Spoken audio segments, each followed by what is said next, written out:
and I decided to go live because you know what? I was sent $400. We all know who sent me $400, and I wanted to say thank you to who sent me $400 and give you guys some updates on what's been happening in the life of Casey. A lot of big changes have been made. A lot of things have reworked. God has done a lot for me, and God has taken a lot from us. So we're gonna do 3 brushes. Ready? 1, 2, 3 brushes. Now, I know it's gonna sound like the fan, but I'm gonna show you what the hair looks like now. You ready? Okay. Ready? So this is the front. Look at this sleek. Remember, it was all dreaded. The entire top of my head was like this big because it was one giant knot. I look like an Egyptian pharaoh. Here's the back. It's still, I left this just to show you. That's what it used to look like. See, it's one giant knot. And then this side is completely done. So I did most of it in time for the funeral. You can see right here, it's still knotted together. So Planet Wank has been defeated. Thank you, Susie. I feel a lot different. When it was knotted in the back, it felt like there was a lot of forest vibes that was being held in there that kept me grounded, that seemed to have floated away or escaped me now that it's combed. So before I go off track, really quickly, I want to say that Heather sent me $400, and I just wanted to say thank you. Because of that, I paid for the dinner. So we had a buffet at a Chinese restaurant, and I got to pay a considerable amount so that everyone in the John Michael community could have a nice night and not have to worry. And I am still working on different ways I would like to help the family, and I want to help the family. And being off social media and being in that community has really helped a lot. I'm now going to put on I feel called to do it, so I'm going to do it. His mom dressed me up in all of his clothes to go speak. She gave me his favorite shoes, his favorite shirt. I slept in his room, and she kept calling me son, and I didn't know what to think about that. Yeah, if hair traps energy, I've thinned out like probably 10 toilet bowls worth of hair, and I still have all this. Imagine 10 toilet bowls worth, like entire brushes. My hair used to be out to here, if you remember. It's really thinned out. Like the top has never been this thin, ever. So I just felt like I wanted to put on a shirt. She gave me a shirt. This is what he used to walk around town in all day. It's what he slept in all day. Now I'm wearing John Michael clothes. So that was about 100 of the 400. Another 100 I had to buy cabs because when I got back from the train, it's up to get from the train station I took a Greyhound, to get from the Greyhound station, which was about $50, to this hotel. I had a bunch of bags, and it was 3 miles uphill. Let me show you what I was wearing.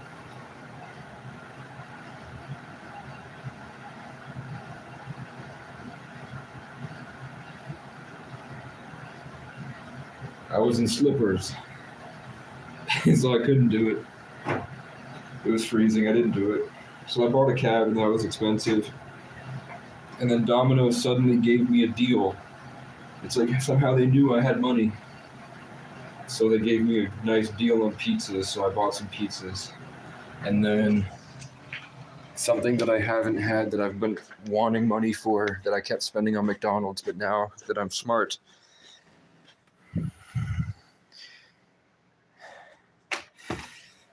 it's healing. That stuff is healing. I've had just one. Look, and then at Walmart, I've been having Walmart deliver every day. A bunch of green juice. I tried to buy a bunch of chicken, but now it smells really bad, so I have to throw out all this chicken and fish I thought would make it. It's not going to make it. Let's have one sip of this. So, I don't really want to go into the details on the funeral yet. I think I might write it down.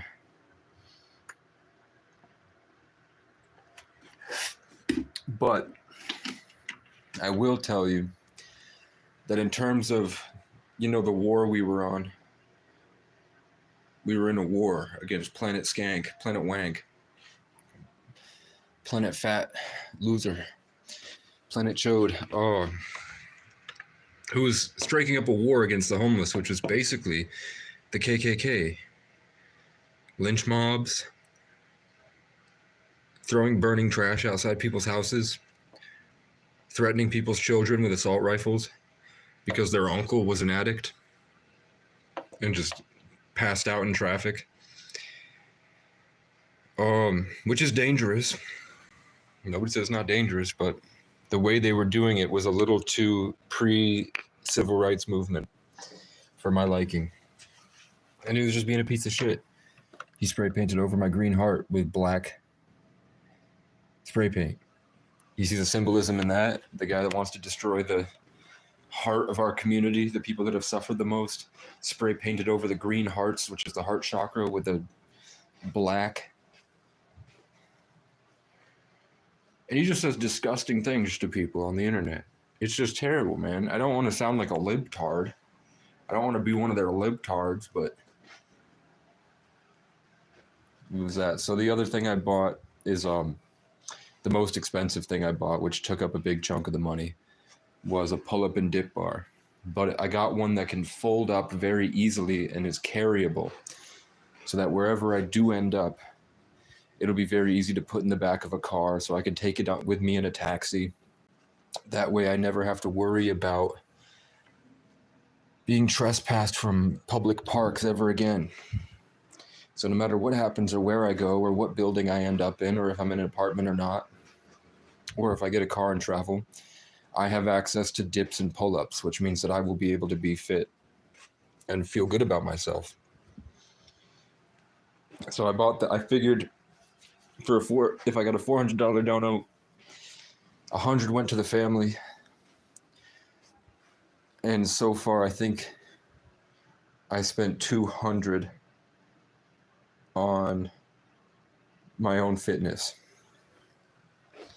so that I'm in a good position to keep making progress.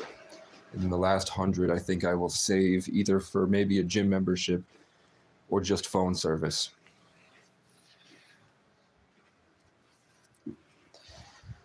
I'm on the fence about a computer. Oh, but with Planet Hank. Okay, sorry, Planet Hank. Let me get my second phone, guys, and I'll show you. So I told you that there was a guy named Kyle Corvus, whose company is called Corvus Creations. So you already see the 33, C is the third letter, so you have 33 in Corvus Creations, and then you have the KC in Kyle Corvus. Now, other than that, with Kyle Corvus, we have somebody else whose initials are KC, but her Facebook profile picture is of a blue alien. And she's now joined the war against Planet Wank, Planet Skank. So there's just a guy that's compiling videos of what Hank said. And it's just really concerning to me that nobody is openly talking about the obvious police brutality and prejudice against the unhoused community. Why is nobody talking about it? Everybody was mad that he called women stupid. Everybody was mad that he said that the police were giving him special treatment. Everybody's mad about bigoted things he said about black people and homosexuals. Nobody is talking about the lynch mobbing and the abuse, the trespassing, and then forcing the homeless people to go outside of the safe areas where they were hurt and they could get hurt easier. Nobody's talking about the fact that my little brother died on the ground on a public sidewalk at 7 a.m. on the main road. He fell on the main road where the most traffic is, and the entire town drove by him, dying. He froze to death in 5 minutes. And the hundreds of people drove by his body. And nobody stopped to help. Nobody got out to help him. Nobody did anything at all. At 7 o'clock in the morning on a school day, at 7 o'clock in the morning on a school day on the main road of my hometown, my little brother fell on the sidewalk and died. And the entire town drove by him. And only a few people have publicly apologized, saying that they thought he was just another homeless kid. And they didn't care.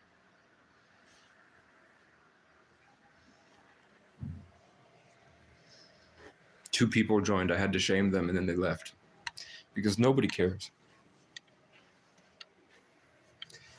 I'm like, why can't those people go? Why can't those people die?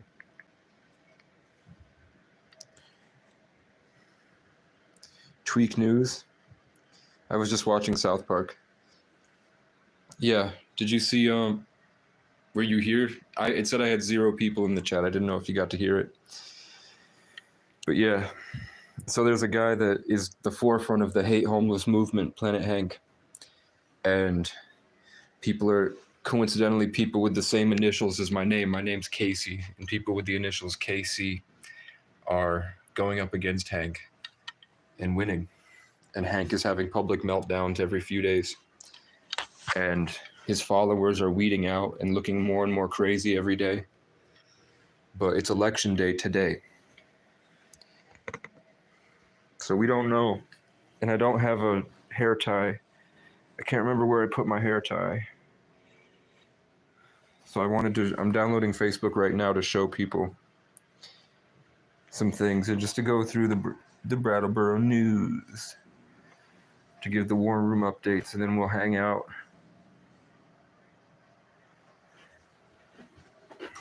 I'll have a bit of a cigarette. Today's election day for the state of Vermont. So today's town meeting day. So everybody's casting their votes, and all the different public Facebook pages are active. So to give you another War Room update.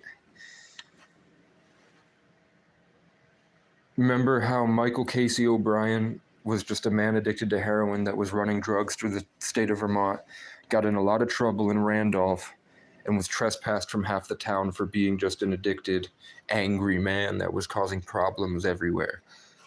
So the town did not like homeless people because of the actions of Michael O'Brien, who goes by Casey. Then Casey Francis O'Brien, shows up and his car breaks down. I was broken down at a park, and I had old men put on their military uniforms from when they were in the service and would come and stomp by my car. Nobody would hire me. And then walking around and just being treated really horribly by people. Eventually, a local drug dealer thought that I was taking his customers because I had a Massachusetts hat on, a Boston Red Sox hat, and a gold chain. So he came at me with a baton in a laundromat, and I had a hatchet, so I whooped his ass and hacked his ribs up, and he ran away coughing and screaming. And I was laughing and cackling like the psychopath that I am. So happy to be free, finally. I love hurting people that deserve it. I don't want to just attack random people like old ladies. But like if a piece of shit like that comes at me and I get a chance to like let loose, I go crazy and I love it and it feels freeing. And usually I call my ex-girlfriend and tell her, I forgive you for being a piece of shit. I love you. Now leave me alone. Never call me back, bitch. And I've done that before.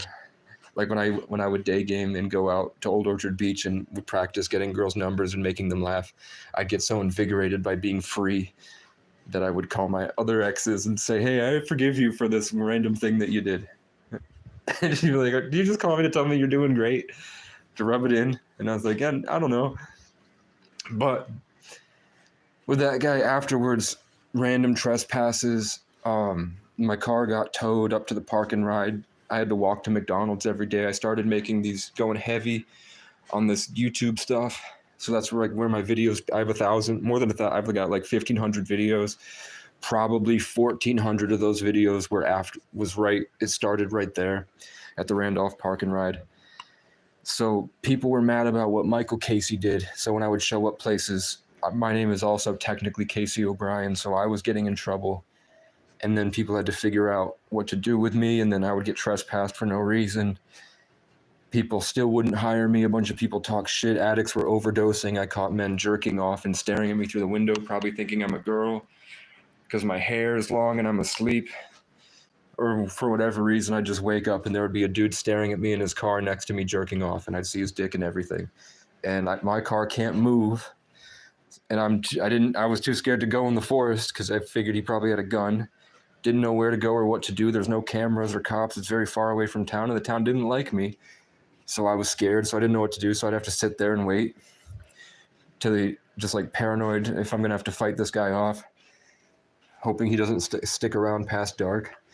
And that happened multiple times. And then there was a girl that really liked me that messaged me on Facebook. And then as soon as she did, all the local addicts went stir crazy and attacked me because of the vibe that I brought. Like they had to steal my vibe. As soon as I felt like it was getting ripped and taken from me and they had downloaded and stolen my light, they left me alone, lifeless and empty. And then I ruined my chance with that girl because my responses got worse and worse, and she went with somebody else.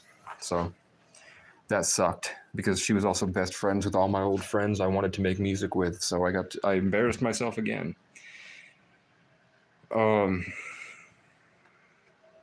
That shit like that happens when you leave society. You figure out that paganism is still here. Of course, I'm not going to stare at the guy. I would just, what would you do? You don't have anywhere to go.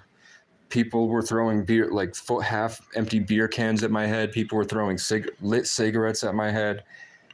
People were lying about me. Like a woman at the gas station said I threatened to kill her with a hatchet because she was friends with the guy that I had to fight off.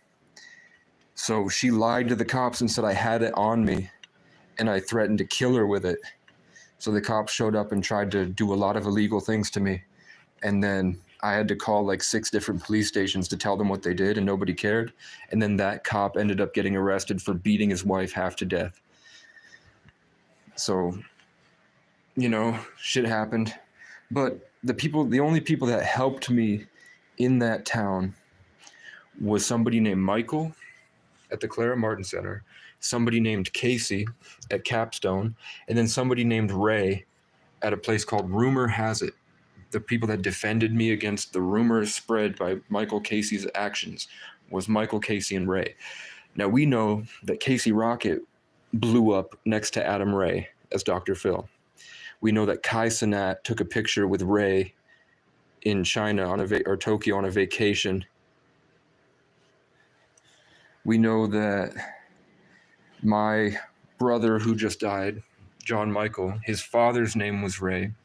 When I met him, we both had a crush on the same girl who's an artist, who's Chinese, named Ray, or she's Asian, named Ray. Then I told you guys that 2024 was going to be the year of the bear, and I was trying to get donations to get a bearskin rug that I would turn into a coat to help my YouTube short content. Then, when I went to Rumor Has It, someone had turned a bear fur rug into a fur coat with the head and everything that was sitting on a mannequin, but I couldn't buy it. So I was speaking it into existence, or I was tapping into the future, or I'm in a simulation. But the name Ray follows us everywhere. So there was the Ray there. Also, John Michael and I took a picture on the same day that Kai Cenat met Ray. On the same day that Kai Cenat met Ray, Casey O'Brien drove 300 miles just to visit with his brother, John Michael, whose father's name was Ray. And we have a picture, Kai Cenat and Ray, the same height difference, but they're holding up two fingers, and then we have the same picture, took the exact same day of us with one finger, thumbs up instead of two fingers out, trying to be hood. We were like Irish and happy. Kai Cenat also grew up in Bronx, and I'm pretty sure that the building that he stayed in, that he blew up and got famous in, my grandfather had a restaurant on West 238th. Yeah. Either way, I'm just talking about the names and the symbolism of it all. That those are motifs that support a theme, the exchange of information that build a narrative that proves that we are in at least some type of divine orchestration and intelligence playing with our lives. Sort of like in Black Ops Zombies Origins, where it turns out that at the end of it all, the gods that everybody was praying to were just children playing with action figures, creating stories with us. So my point is that Casey is now very active in Facebook groups and is working very hard to learn about nonprofit grants, which is what I suggested to them a year ago. That's what I was talking about. Remember getting nonprofit grants to open shelters and to buy land? So that's what they are doing. So being forced out of Johnson, then forced out of Morrisville, then forced out of Waterbury, forced to be here, has now put me back in touch with Casey, which is where I figured I started last year there. I figured I'd wind up back there a year later. So that's in progress. So I'm here watching people train to get their CDL license.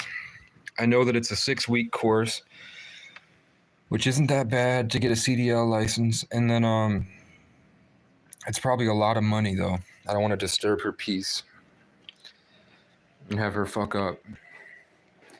It's a woman driving. But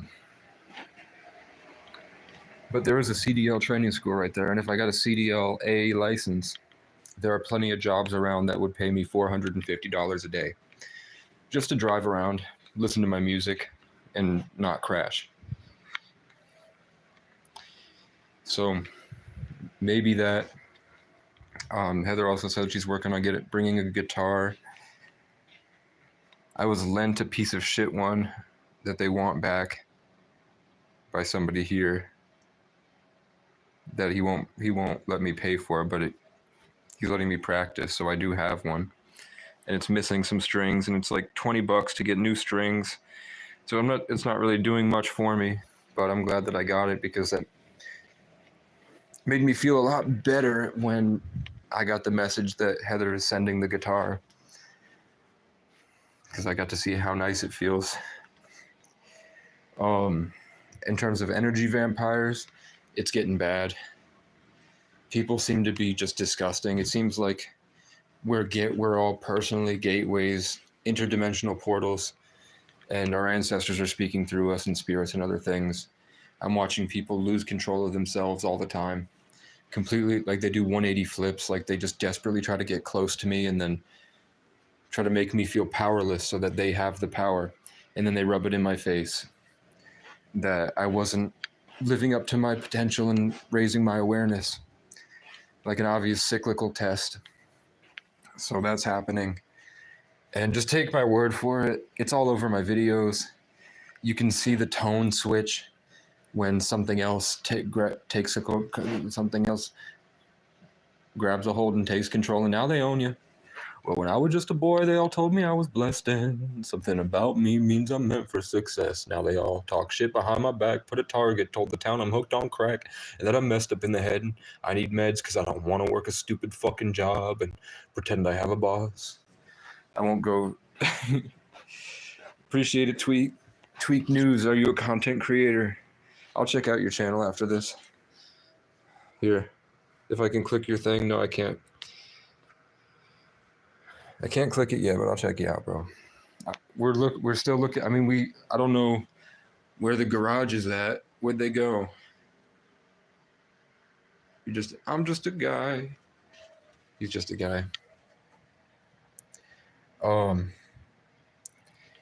There was a group of kids that were editing videos, but they denounced their authority, their citizenship in the Casey Kingdom. I don't know. I didn't like the direction they went. They went the wrong way. They went the wrong way. And then my brother died. So it sucked. It was very hard.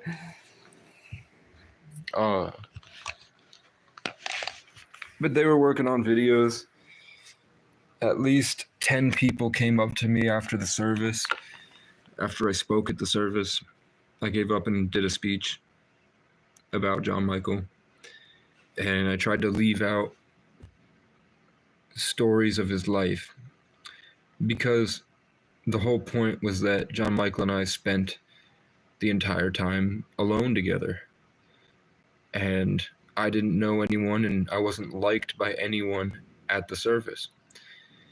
So I decided to keep the stories to myself. But I know that the big theme of John Michael and I's life was that grace is giving people more than they deserve. So I said things I knew would make people really respect him, and they said that I captivated the entire town. They said that what I said had everybody enthralled and then inspired, and I made people cry. So 10 people came up to me and hugged me and thanked me and told me I should be an actor. And a couple told me that I should be a male stripper. Someone who used to be a male stripper came up to me and asked if I wanted to be one, and that I should. And then I was like, I don't know, it feels dark. And he said, that's exactly what every famous actor said, is that they wanted to do male stripping, and then they didn't because it felt dark, so they pursued acting and then became like, I think they said Sylvester Stallone and like other action movie stars.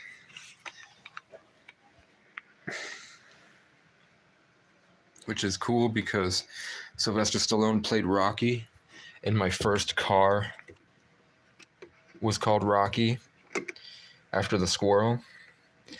And I was talking to that guy about, I hadn't said anything yet, but I wanted to ask him about, because he does MMA and he does boxing and jiu-jitsu and he's a black belt. So I was going to ask him about training. So it's cool he brought up Rocky.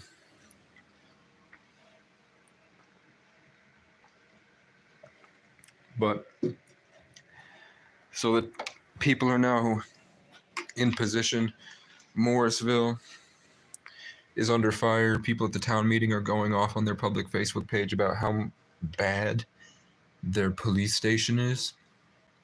So I'm also getting more vocal in every Vermont content creator's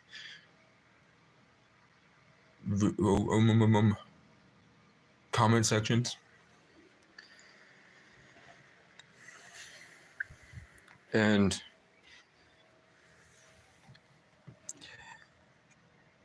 in terms of the voices in my head,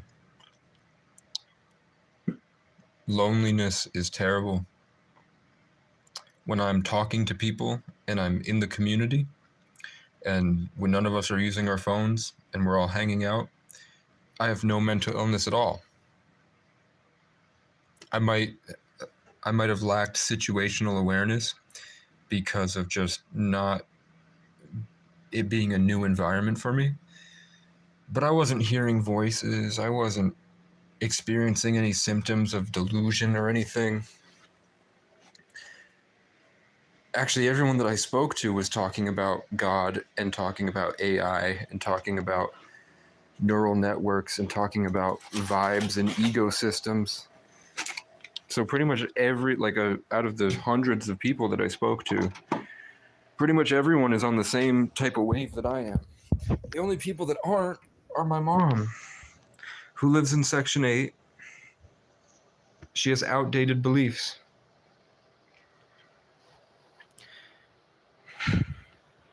The only people that think I have mental illness at this point are people that never leave the house. True story. Everybody else is like, no, I know what you're going through. I think you were just ahead of us. So that feels good. I'm not sure what's going to happen next. Elon Musk said AI is going to be here in 2029. And he looked at the camera and said, that's going to be right on time. Which made me suddenly feel like,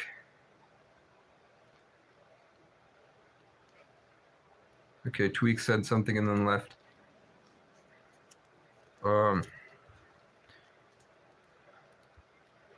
Yeah.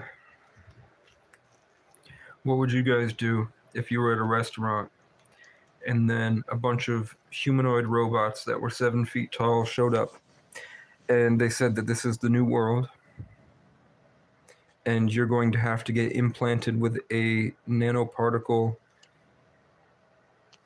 array of cells that are going to enmesh with your body, and it's going to take over you, and you're now going to live in Skynet, and we're going to cut off your connection to the collective consciousness in nature to basically ensure that your soul will go to us afterwards, and that we can fully enmesh with humanity. And we are the evolution. We are Legion. And if you don't, we're going to kill you right here. What would you do? What would you do if they came into the restaurant and did that? And then somebody, a giant MMA black belt, gets up from the table and goes to tackle one of them, and they just shoot like a little stun out of their chest, and it kills him instantly. Just one electromagnetic pulse, bam, and then he's dead.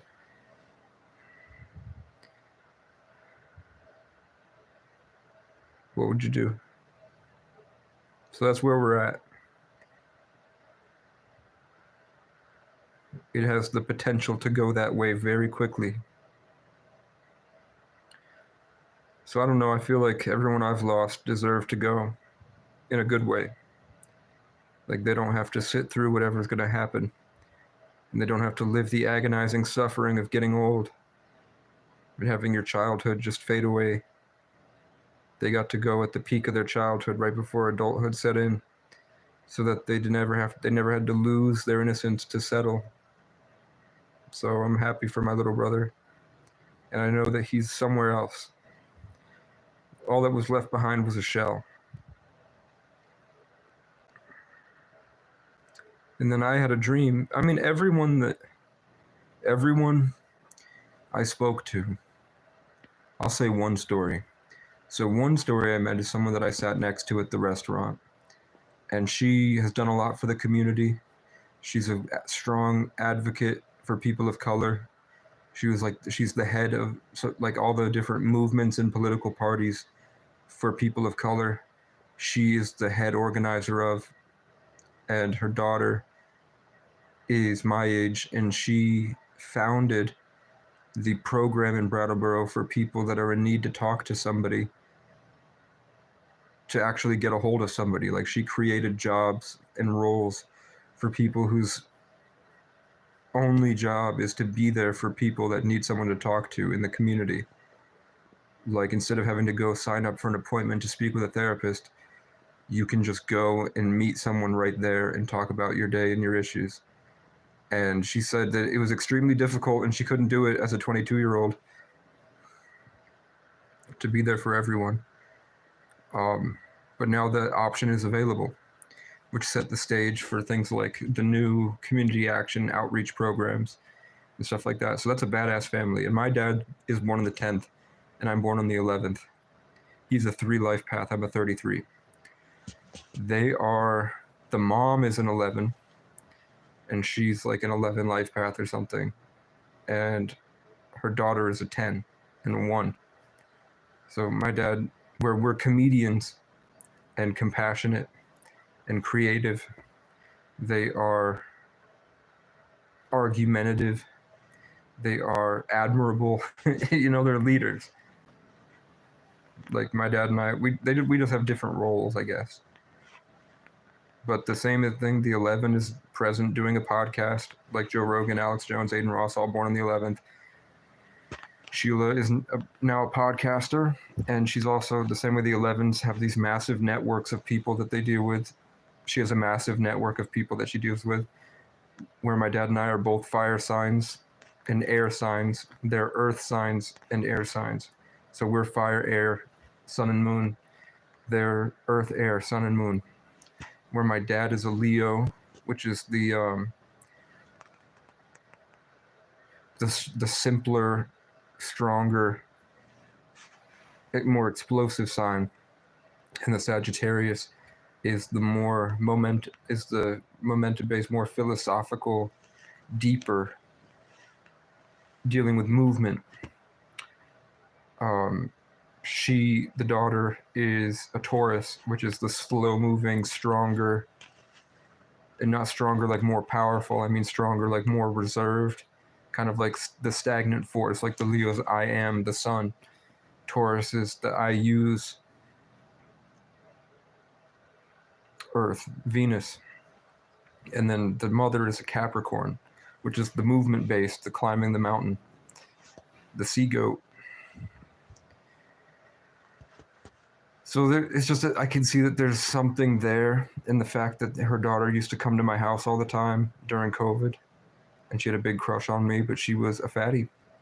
She's a very attractive woman, but she had mental health issues, and I didn't want to be a part of that because I was dating a Puerto Rican Egyptian queen. Even though she was horrible to me, didn't want to ruin my spirit at the time, so I told her, like, start fasting. I didn't want to tell her you're fat, but now she's lost the weight. She did get a breast reduction surgery, so I'll never forgive her for that one. Because she would have been a bombshell.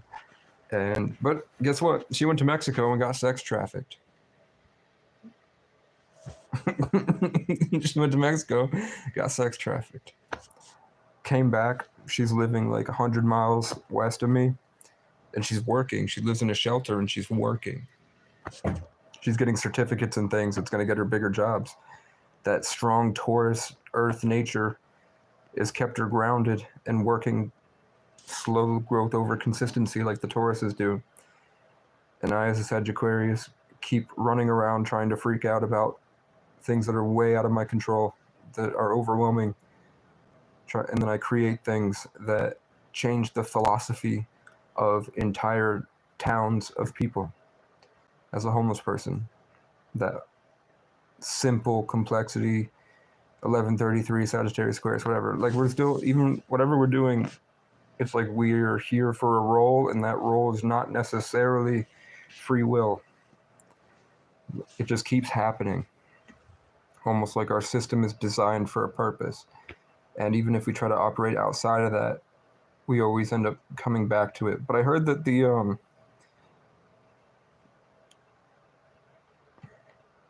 I hadn't heard any voices in my head for days. I had a dream the night that I stayed in John Michael's room that I was half asleep, so I wasn't fully asleep, but my mind was open, if that makes sense. And I got to experience life the way he did, the way he talked about things, the way he talked about, his schizoaffective symptoms of spending all day in his mind talking to people. I got to experience that. And the people that he said he was talking to, like his friends and his family members, they got up on stage and they spoke about how we all believe in God now, and that John Michael's symptoms of feeling like he was talking to people in spirit wasn't symptoms of any disorder, and that it was really happening on their end. They said they were able to communicate with each other from houses next door. Like there was one that was next door in the second floor, and he was on the first floor in his room, and they called it talking on the walkie-talkie. But what they really meant is that they had a psionic connection. And I, being in his room, experienced that. I didn't realize that I wasn't able to do it because not many people are on my level. Like the frequency that I operate at, there's not many people that go there. But because of him being where all my signs are in Aquarius, his signs were in Taurus, which is that simple earthly love, that condensed warm Venusian energy that I picked up on when I was in his room. I was able to feel it and see all the different ways that he was operating and existing. And I think that it was a gift to me because now I can see, I know that's my gift as a producer, is that I can see people for who they are and I can bring them to where they want to be. Does that make sense? Like my dad brought people up the chairlift and took them down skiing. I take people to a better way of life. I bring people to their highest potential. And the problem is that I never feel like anyone deserves my time and effort. But now that he's dead, I don't know if I should force my way into these relationships so that other people don't go out lacking the way that we feel like his life was cut short. You know, like helping people. But either way, even the people that I don't like, that I want their art to get better, they still come and attack me, and I feel like they drained my life force energy, and then they write a song about me that warms my heart when I hear it, because it was my energy in the first place, which sucks. But it happened, and it happens a lot. It happened a lot in the past. So I don't know, it just seems like the world taunts me, like it's my Truman Show, but maybe that's just being a 33 life path or something. Either way, so after I got to see all the different people that he spoke to and how he lived in spirit that people thought he was crazy for, then I drifted off further into the dream realm, and I was in a church, and there was a rabbi, a Hasidic Jew, like a rabbi or something, like an Old Testament type with the curls and the hair and the hat, the yarmulke, and then the suit. And he gave me a floating piece of paper, and in that was memories of every single time I did John Michael wrong. Or just one main one, which was the main issue, which was instead of leaving his art alone, after he passed, I went to his best song, and he did write it in my house, and he did write it about me. So I commented that, because somebody put, I listened to it before all of you, I'm superior. And I put, he wrote it in my house. I was with him, and he made it about me. I used to say, man, if you saw me before the car accident, before I started dating Chloe, when I was in high school, when I was 17, we would have been such better friends. We would have gotten along so much better. We were like we're almost like the same person in so many ways. But since then, I feel like I've lost that. So I sort of latched onto him because he still had it. So I was trying to protect him from losing it, and he slowly started losing it, doing drugs and isolating the way that I did. I was trying to teach him and guide him through it so that didn't happen to me, or what happened to me didn't happen to him. So and as I said this on stage at the podium, I called it on stage because I felt like he would have wanted me to perform for him, for his behalf. So I did. And I didn't do it that great, but I still did well enough. I think I made him proud. Um, but yeah, I wrote. He wrote. Oh, that's why his song is like "Living in the past, gonna take you nowhere. Just keep moving on. Everything comes full circle. You gonna get what you deserve real soon. All the things that I said I would do came true." He wrote it about. He wanted me to hear it.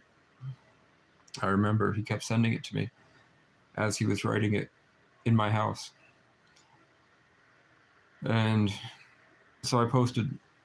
I wrote on his SoundCloud that so in the dream the rabbi showed me that and said that you shouldn't be trying to divert attention away from his art. Instead, just let it be, and you know that it was for you, and you know how special your relationship was. And that was right before the service. So the day before his funeral service, where everyone visited and spoke about him, and then I was the pallbearer at the front, and everyone was kind of freaking out, weak, crying, and there was snow and ice on the ground. So I had to like the same way that I tried to lead him to, like take care of him and carry him through life. I was the only one I was holding the casket up. It was heavy as hell. I was the only one I was keeping it up so other people wouldn't drop it. It was most of my strength to keep it, and I was at the front, and so I had to like guide people across the snow and the ice while I was doing it, and I was the last person to touch his casket, and I was the last person with his body before the hearse drove away. But the night before that, I had to make amends and change my resonant frequency by altering my decisions and my beliefs, and make a change to who I am before they allowed me to pass by. And then I walked in and saw him standing at his casket. And then I woke up because a crow was outside the window screaming at me, loud enough that it woke up everyone in the house. So that morning we all woke up, smoked some cigarettes, and listened to his music in the car, and got to spend more time with each other because of that crow. But I would have met him in spirit somewhere.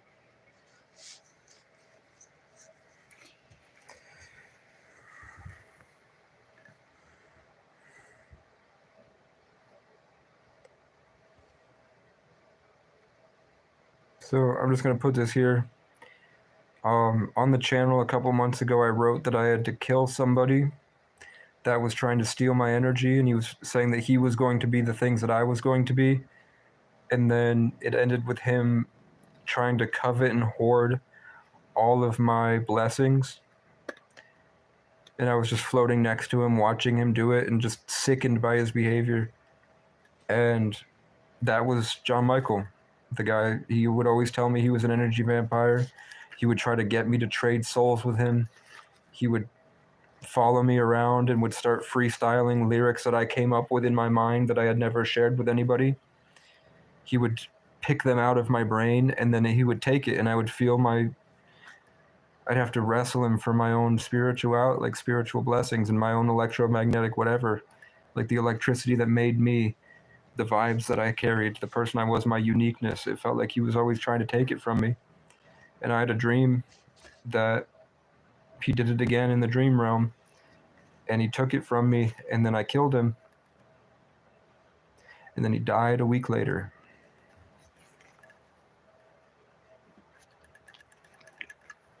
I don't know if it was my judgment or what. I don't think it is. I think it's up to a higher intelligence.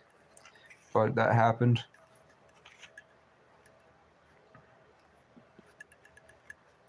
Every time I try to listen. So John Michael's music keeps coming to my head, and I start hearing it, and then it gets interrupted by some dark frequency, and that dark frequency of doubt and shame and stuff that my mom usually tries to perpetuate comes in. Like something is like weaving into my frequency, floating above us, and trying to like implant this dark song that makes me feel sad when I hear about it. Just like doubtful, disgusting things. And I can see my mom without teeth. I forgot my mom didn't have teeth. I forgot my mom was missing teeth. I just saw her float above me, missing teeth. And then the music starts playing. It's just a song I don't like that instills doubt into my head because the song is about failing in life. You know, like how it used to hit me about being gay. And now I don't feel like I'm gay, but my voice has changed forever. I used to have a bassy voice, and all I could think about was women. And now I'm this. So, but at least I'm not. It's terrible. If you haven't gone through this, it's torture. And it lasts for years. And the best case scenario is that you live just in disharmony. The worst case scenario is it drives you so crazy you kill people. It's just electronic harassment, psychological, spiritual warfare, and it's real. It's getting realer for most people I speak to. The more and more people I'm meeting are coming out and saying that they're experiencing it. So it's not just me. It's just I think less people were fighting to become more aware and awake. So they were living in the script. They weren't breaking out of the script. And when you break out of the script, that's when things try to put you back in. It's for people that are brave. More trying to be in control of and utilizing their knowledge and being way more immersed and active in their present daily experience. Those people are under spiritual warfare the most. And it's real. And it's disgusting. And there's a lot more pedophiles than people realize. And people do horrible things to people and torture them for emotional wealth. And it's your own friends. It's your own family. It's dogs. It's birds. I tried to meditate today, just a taking your power back meditation, and a crow came right up here and started cawing at me, and I felt him trying to yank and drag it away from me. Like I was disturbing the natural flow that they liked, so they wanted to take it from me. Nature's pirates.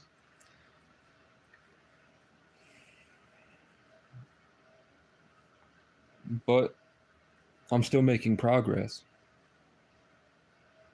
I used to be I would sit here panicking in my old apartment. I would panic and I'd sit here laying like this, curled up in a ball, and I would have to just find a way through the darkness in my mind and all the chaos and the voices and the horrible stuff that I know was probably my environment living downtown and in Section 8. Whatever I was all the things I was fighting off. Like I would wake up shaking and my girlfriend would say like you are cold to touch. Like she woke up because it was like a ice pack against her head. I would get so cold and I would be shaking. It'd be the middle of the summer and I'm just fighting off a whole town's worth of darkness, and she would get up crying and be like, I don't know how to help you. And I'd hug her and say like, please have a good day. And then I'd have to like slowly move my body and get to the shower. And then I would have to will my body to do 20 push-ups, and I could barely do 20 push-ups. And then it was just chaos and running around in circles, panicking, extreme panic attacks for sometimes up to 12 hours. Can you imagine being panicking and just trapped in your mind for 12 hours, just not able to move, not able to do anything, and just like struggling to pick your phone up to put on Ralph Smart, and Ralph Smart would have already posted a video of every single problem that I was dealing with that day. It would be different every day. So when I finally would get through what I went through and try to do it on my own, and I'd have goals and I'd have songs I want to make and I'd have people I want to change the relationship with, and I'd have dreams and I'd have all this stuff that I'm working on, plus all this that I'm trying to get through. the main issues that I was dealing with, that I had problems with and needed advice, Ralph Smart suddenly magically had a video of exactly what I needed to hear, and he'd post it on his channel every day. Sort of like they put me through the school. They put me through training, which made me stronger, and it made me the man that I am today. So Ralph has been popping up, which he hasn't popped up for years. It's been 2 years that Ralph hasn't popped up on my notifications. And he popped up the past couple of days. And today, when I said that I didn't hear, it's been radio silence with voices in my head for days. But then today I started getting that the suggestions again, and then the doubt coming in like the song. So I started to feel it again. And then Ralph posted a video about spirit guides and how they like to work subtly, and that they have a job that they're doing. They have a purpose, and maybe they get promoted afterwards if they do a good job.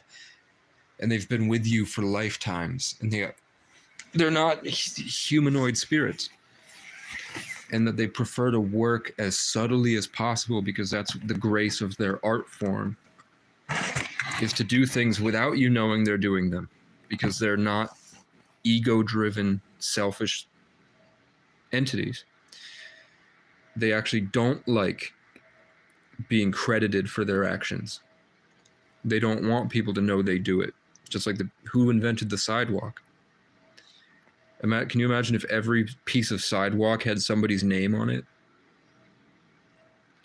You're stepping on the John Sinclair sidewalk. Every single piece of sidewalk in the entire world had John Sinclair's name on it. No, the person that invented the sidewalk did the whole earth a service and changed the course of humanity forever. We don't know who did it, and we don't have to, because the heavens know, and he knows, and that's all that matters. So that's how they operate. So it's still happening. That protein hit, and it feels nice. Now my phone should be charged. It's at 14. Let's make sure I have another. But yeah, in terms of like loneliness creating chaos that disrupts your everyday experience so much that it's like impossible to do anything, that's happening. Like I worked really hard for days fighting when I went down there. And it was terrible. It was a struggle. It was emotional. It was hard. Everybody was going through their own things. But at the very end, right after I was the last person to be at his casket, and I fought to carry the casket, and I stayed with him when everybody else didn't really care, and I was the last person with him, I got a notification for a tarot reading from my favorite tarot reader. She was crying, and she described what she saw in my life.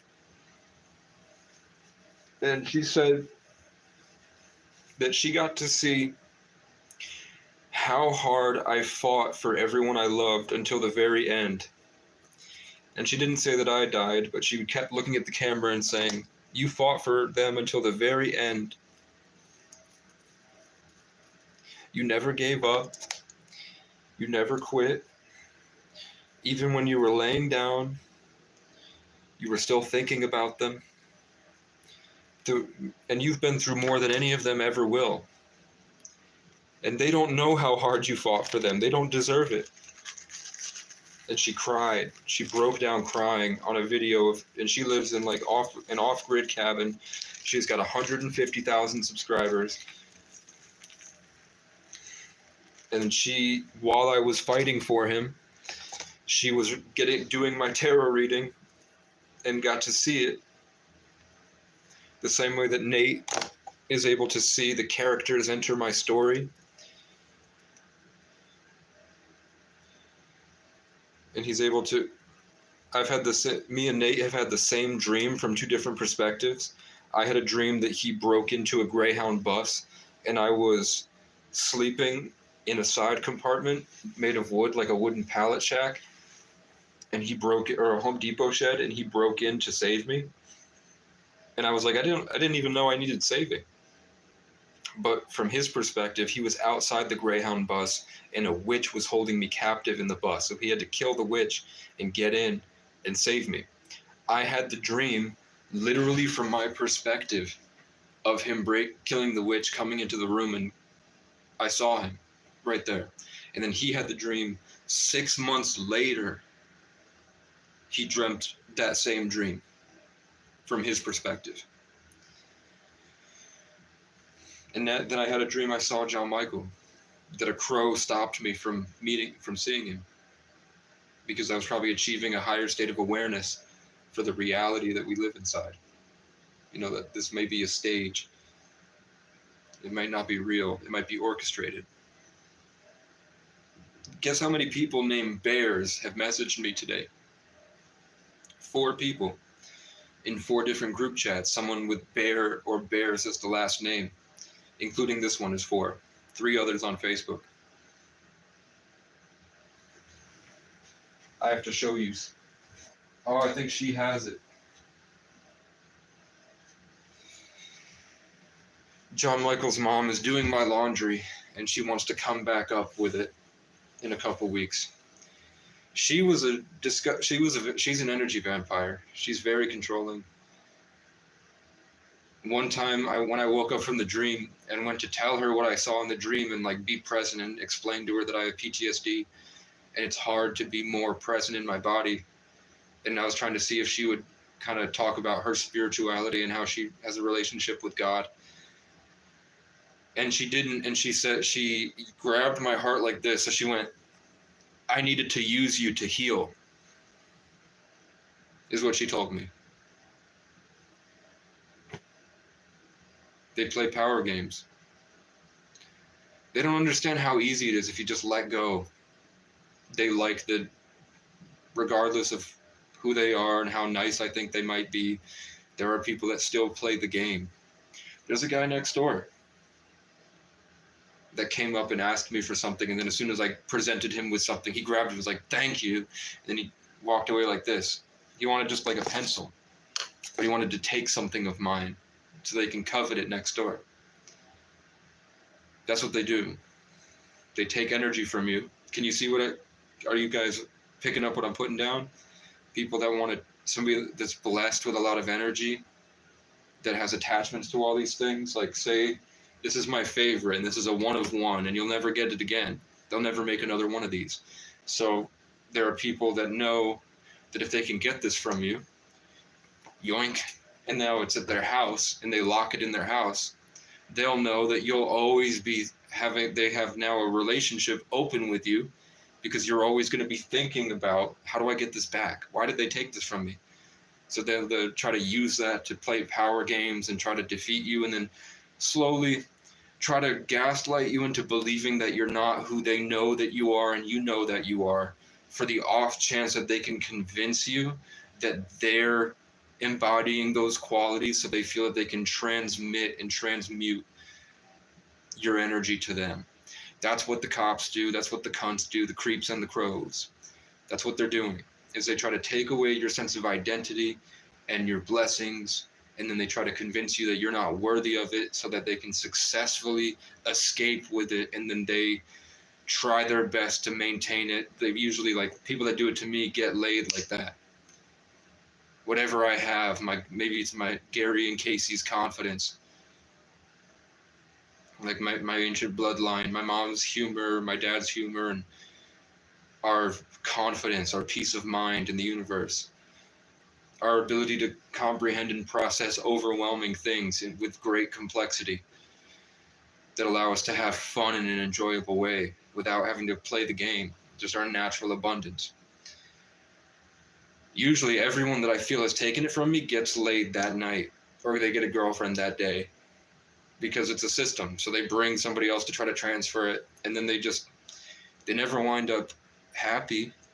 They never wind up in a better place at the end of it. They might ride the high, but eventually, I don't give up. I don't quit. So I'll just keep suffering. keep pushing, making progress.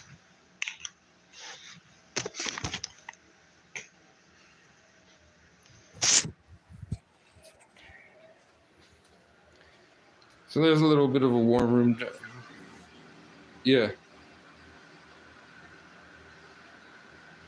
So that's why I went through last year. So one of the main reasons or the main threads of this fabric of my decision to choose to be homeless and to travel and to suffer, one of the main components of that was because I decided that year was going to be the storm. I had already written an album about 2024. So the storm, I was hurricanes, I was surrounded by cops, cunts, creeps, crows. I was being attacked by rednecks. The whole town hated me for no reason, for rumors. Something that wasn't true to me. So I saw the strength and the power in learning how to maintain my sense of self when everything was trying to take it from me. And how did it end? But cops ripped open the tent and dragged me out, put me in a painful wrist lock for no reason, hurt the back of my head on the pallets, maced my eyes, nose, mouth, ear. And then at the very end, he pile drove me into the ambulance and choked me out. And then they showed up and stalked and harassed me for 4 months. But I suffered through it because I knew there was going to be a reason for it. I was like, I'm just having faith that something's going to happen. As long as I stick it through and I hold on to the things I know are true. And now I gained a grounded strength and confidence and this self-sufficiency, this independence that's necessary. Like now, no hateful comment bothers me anymore. Other people's opinions don't affect me anymore. They can't take me away from me. Even if I feel lifeless and empty, I know it's just a matter of holding on and remembering and maintaining without faking. There's a realness. I wanted to be real, and that happened through all that suffering. So all it really is that they can't steal your energy without your consent, and then just having the commitment and the focus to be able to stay aware. And then, I just went through, I don't know if I'm at 10,000 hours yet, but the skill of maintaining personal boundaries and self-esteem, self-respect, and then confidence. I did it, man. And cigarettes help. But it's an essential survival skill. And it changes every year. Like when we were first getting in tune with the Matrix, it was easy to think about it as dominoes. So I would teach John Michael how to I'm going to teach this to you. If it's valuable, my Cash App is in my channel description. I feel like it's not great to share, but I'm going to share it for the people here. And let me know if it helps. In improv, they have yes and. In pickup, they call it yes and. When you're having a conversation with someone and you don't know what to say, you pretty much just say anything. Man, this place has this type of food. And they're like, yeah, and I like it. And you're like, yes, and then this, yes, and then this. You know how to collaborate instead of compete. Instead of trying to talk about yourself and sort of be jumping back and forth between talking points, you're able to keep it fluid. Yes, and to keep it going. That way you can build on stories and build in different things. My life is just yes, and. What I've had to learn was no, and. Like my mom would say, you're a schizophrenic. I'd say no, and this.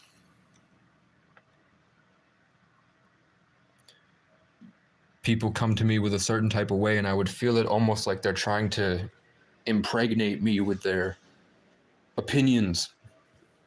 And I'd have to learn how to say no, and this. That no and was a lot better in 2022 because it seemed like the domino effect, like that no and seemed to spread like dominoes. You knock one over, just that initial no, and then you're able to go further with it, like the channel opens. But I think that's changed a lot, but that could be just because we moved from the water element to the wood element, so the whole system has changed. Okay, how's that? Try it out. When you feel like you have anxiety or invasive forces or gaslighting negative people, try out no and. Say no, nope, and this.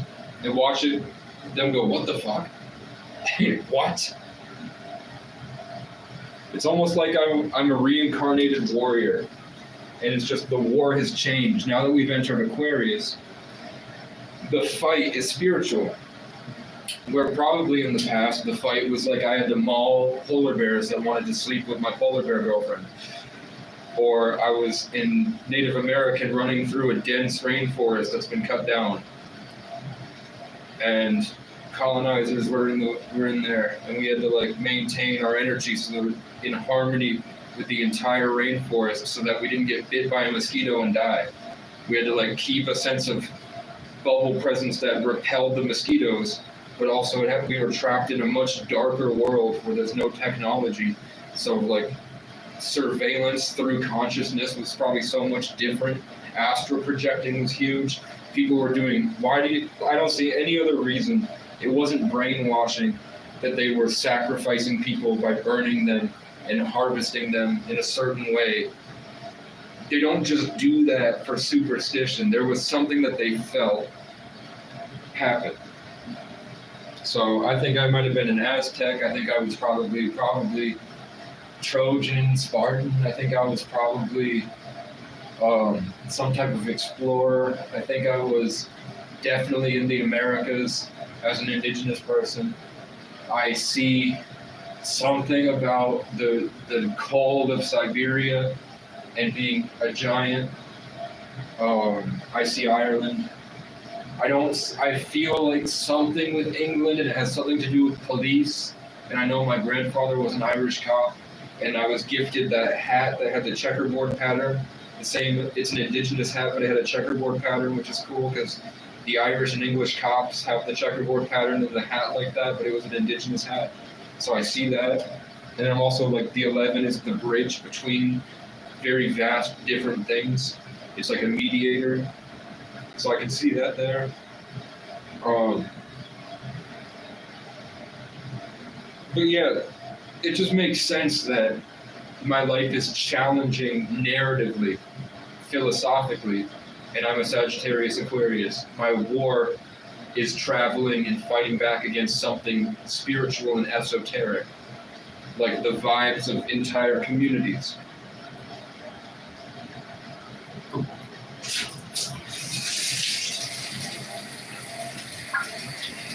So, thank you, Heather, for the $400. I used it on things I know will change my life. 1, I used it to help the family, and 2, I used it for a pull-up and dip bar, which was about 100. I think it ended up being 115. So I bought one that folds up the problem was I could never get it here because people didn't want to take it all apart. I got one that folds up and you can carry it with you. That sets up and you can do pull-ups on and dips. Then I got a new, I had those boots that didn't have the liners. And then I traded them with John Michael's mom to get a crappy pair of New Balances, but those were her son's favorites, so she gave me them. So I bought a nice pair of black and red tin boots for $90. So that's $300. I'm left with like $150, and I'm gonna save it for phone service. And I'm on the fence about a gym membership.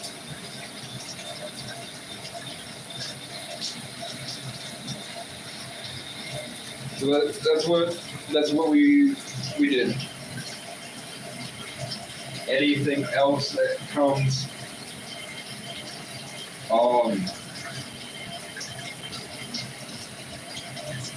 we'll see.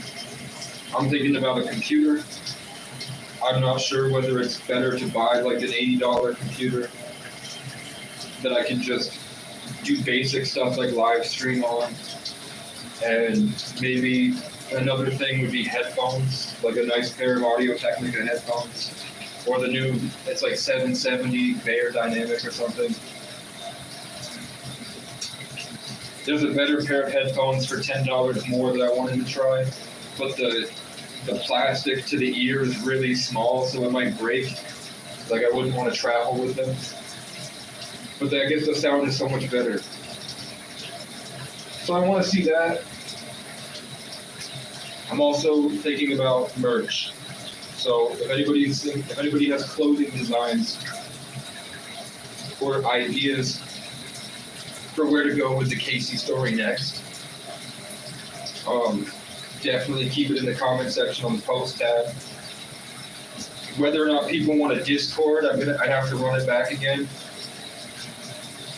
Conductor? Yeah. So Ophiuchus takes from both Sagittarius and Scorpio. So Sagittarius is the Celtic firehawk, it's the embodiment of man and nature. It's the philosophical but grounded in the earth, and the earth is reference to your past lives, so they have this dark competence and confidence. They're considered the oldest souls, they're not the oldest souls of the zodiac, but they're the most proficient of the old souls. Like, people that are born Sagittarius are said to be like the kings and the warriors or whatever was popping and respectable and challenging on Earth at the time, which is usually this ferocity that comes through as the fireball. It's like being a good fighter warrior, because that's how you survive. And that's why you have this embedded sense of philosophy, because you were grounded in everything before that, which allows you to reach those higher paradigms, those higher degrees.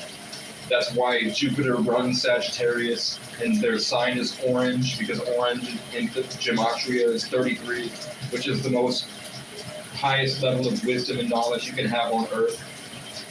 Scorpio is not the scorpion, it's the transition from the scorpion to the phoenix, which is why people around that time are associated with firehawks and phoenixes. John Michael had a phoenix everywhere when John Michael died. My tarot reader got a little phoenix emblem. I wanted a phoenix tattoo for him. Both of us went to Phoenix, Arizona, and went across the country on these random missions in 2020. We both got inspired to run to Phoenix. Then when we came back a year later, a kid named Phoenix moved into town, and we made music together with Phoenix. Then my mom got me this tapestry of a bunch of Celtic barbarians on a cliffside, screaming to the heavens, and above them was a giant phoenix, and then the clouds opened and there was fire. So that's that symbolism of that constant momentum, transformative nature. With the Ophiuchus, there's an added, if you look at the old Masonic and like Michelangelo paintings of the zodiac, you'll see that there's a river that flows from Sagittarius down through Gemini, and that's called the River of Truth. The reason that Geminis and Sagittarius seem to be so grounded and they're able to deal with so many different people, why they're usually the more social signs that go and take in lots of information, and why they tend to gravitate towards each other, is because everybody else seems to be always trying to figure out, except Aquarius, trying to figure out where they are in the world. Constant change and cycling of emotions. They tend to have simpler lives. There's a grounded sense of truth, which is if the earth is all about learning things, picking up senses and making changes, they have this stagnant groundedness, this connection to the divine that makes people jealous and angry.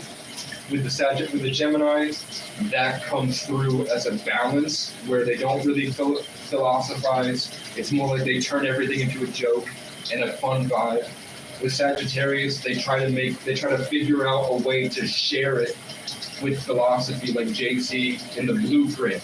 He tries to make the blueprint the foundation. They try to use that to make things. I grew up in an entire room full of Legos on a mountain isolated, and I'm a Sagittarius, Aquarius, Taurus, Casey Francis O'Brien, Great, Exalted, Ancient Tree of Life, 33 Life Path, 111. The wrestling with the truth of the serpent bear is that when we live in the matrix where the truth is the end goal,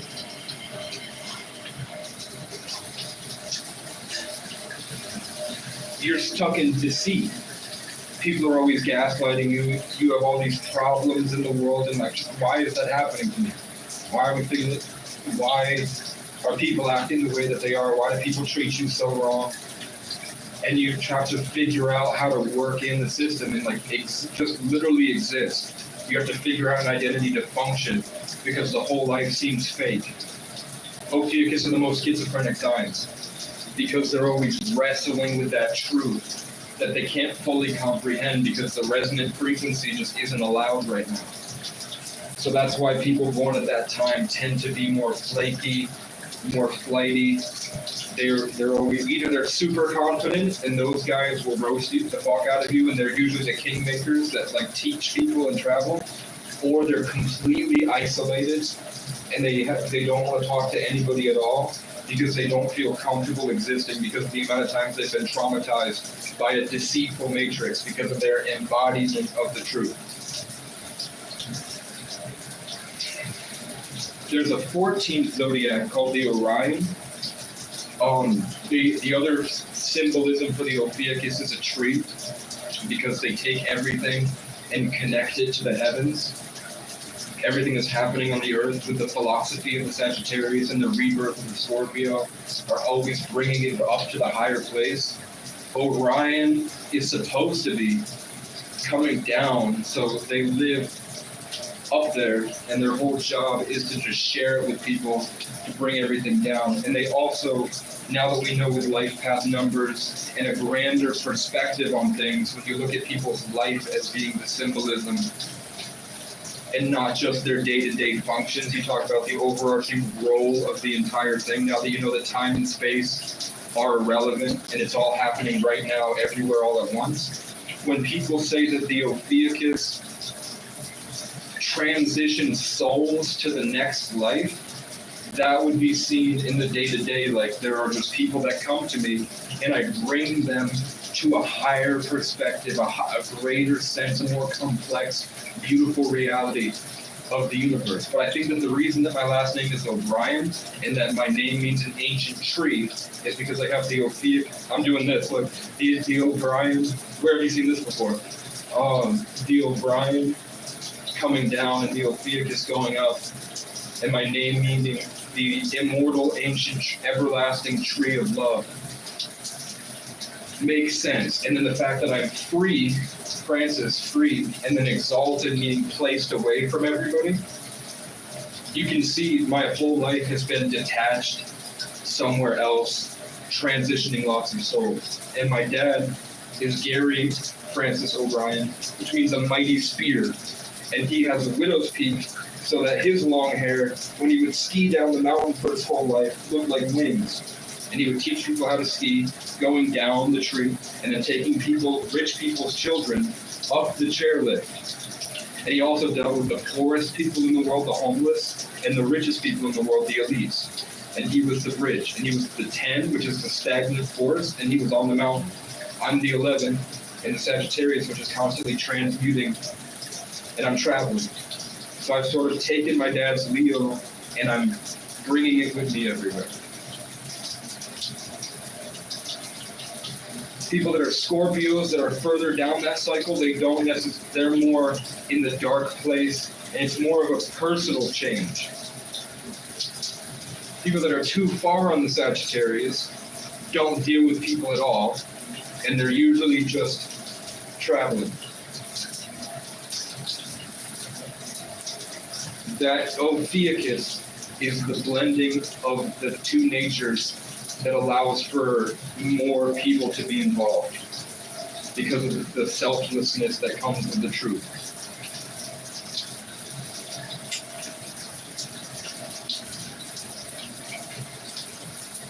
All right, I have to take a shower.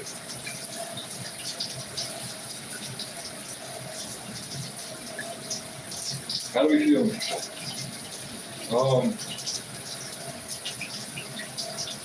So Tauruses are static. My Taurus rising is the most oldest of the souls. It's the most beautiful experience you can have on Earth because it puts your North Node in Leo, your Venus in Scorpio, and your Jupiter in Aries. But because my Jupiter in Aries is in the 12th house, that means that my past life was ferocious. That means that I had to survive by viciously mauling people.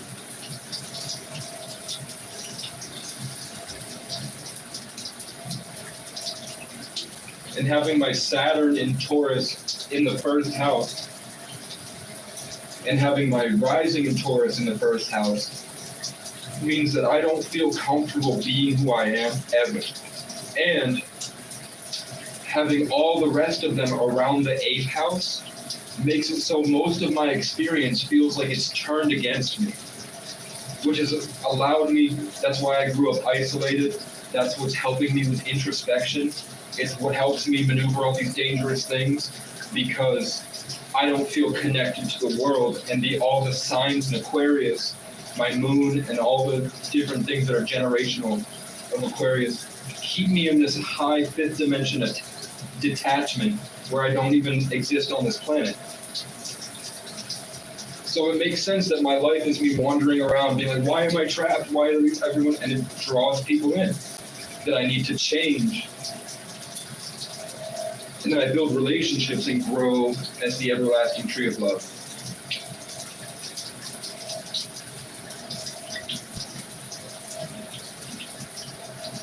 And the way it all ties together with all my different life experiences is my proof in a God and my proof in a creator. And I'm able to recognize similar aspects of that creational style through that system, and how it's in the roles of people in this Saturnian realm, trapped in the 666, 60 seconds in a minute, 6-hour cycles, 60 minutes in an hour, 666 time. Because we're trapped in time, and in Pisces, where we are trapped in separation, swimming through the dark waters. That's why we all have these beautiful differences. And Aquarius is just the waters turn to air, everything is lifted, we're in heavens, and time is irrelevant. So you'll be moving and transitioning through dream realms. Like maybe accidentally getting put into the AI Antichrist, or going to the other place. It's like the movie The 100, where the earth was so barren and molten that it wasn't habitable, like the lake of fire in Revelations. When the truth is revealed, the Aquarius and the people that got to go went up to heaven and then came down when it was habitable again. So all I'm looking for, and I'm scared to ask, if anybody wants to get involved, parasite cleanse. I paid for ChatGPT. Parasite cleanses. I want people to start their creative hobbies. I want people to write down their bucket lists, because we're going to be shedding. We're the year of the snake, where the snake skin sheds and we become towards the new cycle. I'm going to share it with you. I've called that this year was going to be red and black. Look what I got. It's going to be green next year. Jungle vibe. It's going to be denser and more vivid. Do with that what you will. You're going to see a lot more exploration through the rainforests. You're going to see a lot more peace.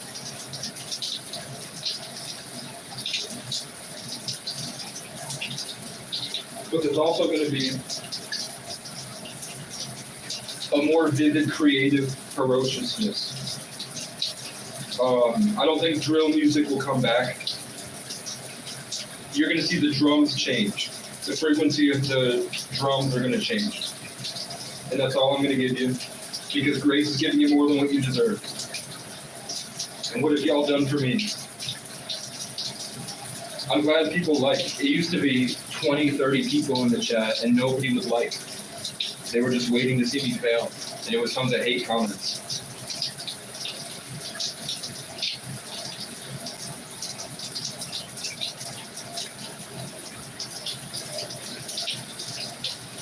That's what his mom gave me this.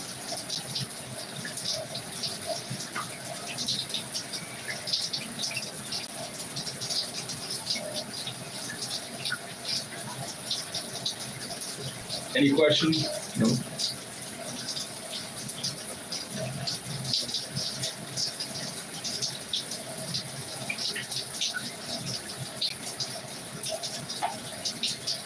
Okay.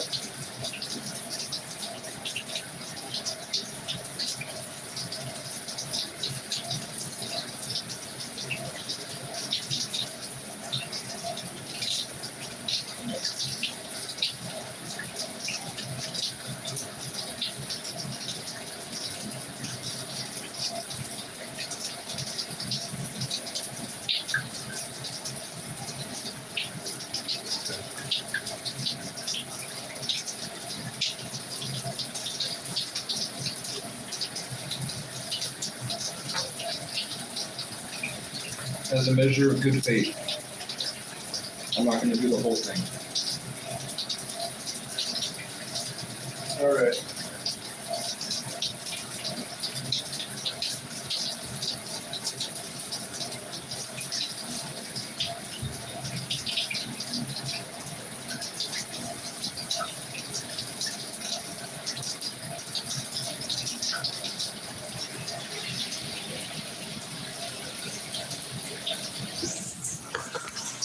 It wouldn't be a Casey video if you didn't take a shit.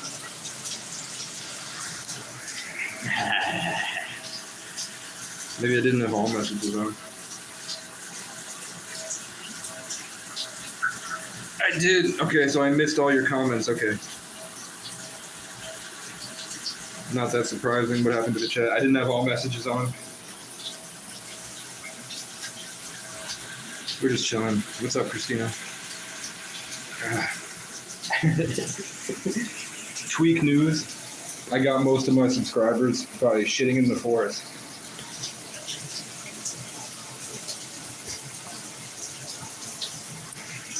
I used to take shits outside of Bernie Sanders' house, his office.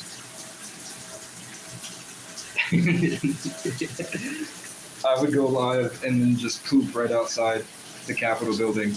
And then I got a couple instances, I think on camera, of them talking a lot of shit, mad about me shitting. And I'm like, they don't realize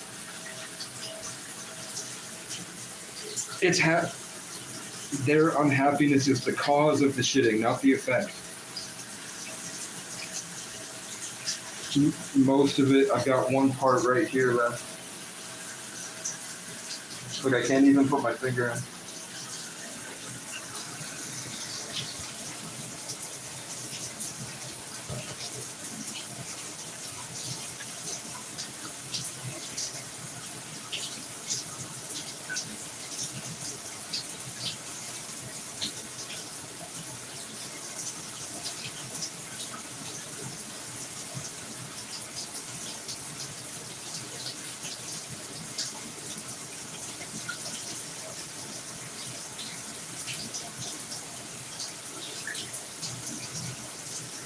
You are the best in me, you can ever save you next time. You are the best one, you are the best in me, ever save you next time.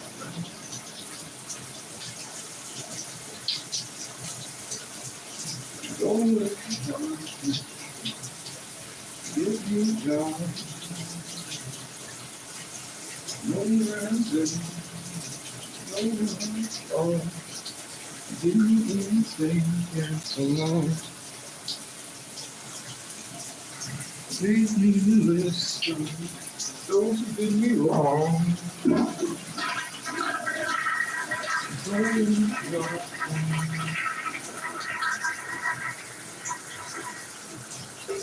Get me a job.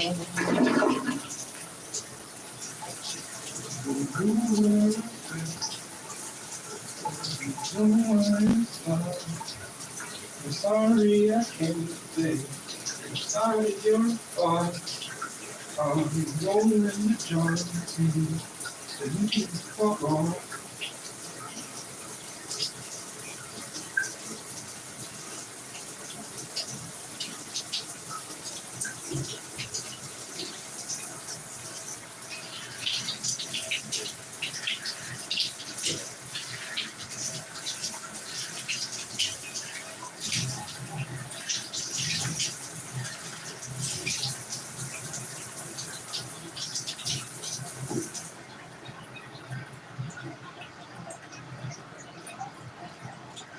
Okay.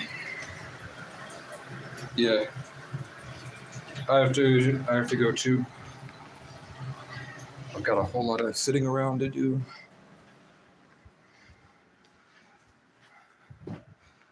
And I want to keep it short because nobody gets to the end of these videos. So if anybody that's been here for a while and has merch ideas, definitely comment it somewhere on the community tab, and then I'll be able to see it when I go to YouTube Studio. If you know any artists, any people that want to work on clothing designs like t-shirts, I've got a couple. I've got some cool stuff that I want to make. I'm mostly held back by money and time, but I'm not hiding in retreat anymore. I gave myself a month of resting inside to sort of work out all the problems that I had accrued by being outside. And it definitely feels like being inside is not the answer, but it feels good that I can close the window on the crows, because they do bother me still. They still come up to the window. They still scream at me. There's some type of power that they can feel that they want to stop, whether it's like a spiritual assignment or if it's just like scratching on a chalkboard for them. You know, I spent a year developing how to hold my power and fighting against the crows, so my natural state's probably going to be bothersome to them because I learned from them. So it just makes sense that I don't meditate all day, and I just feel like zoned out. And then when I try to focus the way that I used to focus when I was fighting off the crows, it only makes sense that the crows show up and sit outside and scream at me through the window. About the stray cat, there is a stray cat outside. I am allergic to cats, and cats kind of piss me off sometimes. I don't like having cats because it feels like I have to wrestle them for power. And with dogs, it seems like I don't have to worry about that. But cats also, the only time I really feel comfortable indoors is when I have a cat. Cats teach me how to be in myself. Like after I'm done hanging out with a cat, it's like their system rubs off on me. And I remember how to be a cat, and I remember that I've kind of always been a cat. I just didn't realize until I was older and had it stripped from me that my natural sense is just to sit around. But there's like a strength inside myself, this like intrinsic nature, this reserved confidence and strength that cats have naturally. Whether it was I grew up with them or not, or that I'm a cat in the Vietnamese zodiac for whatever reason. Also, before I leave, my dad and I always found polar bear stuffed animals, and we would keep them on our dashboards. And the Inuit, one, bears originated in Ireland, so polar bears came from Ireland. Two, the Native American belief about polar bears is the same way that people believe in 33 life paths and ascended masters, is that they're just here to help souls transition. So it makes sense that my father and I had that role that I talked about, in that we found the polar bear stuffed animals, because polar bears do the same thing. And the other thing about polar bears is that they're apex, so like 33, we're top of the food chain. And also, they're one of the rarest species. They're going extinct. So we're closer to being one of a kind. So with that, I'm going to go watch YouTube videos and try not to let the dull energy here of whatever this is that keeps trying to rope out of me, sit and focus and maybe write some stuff down. Let me know. Thank you. Goodbye.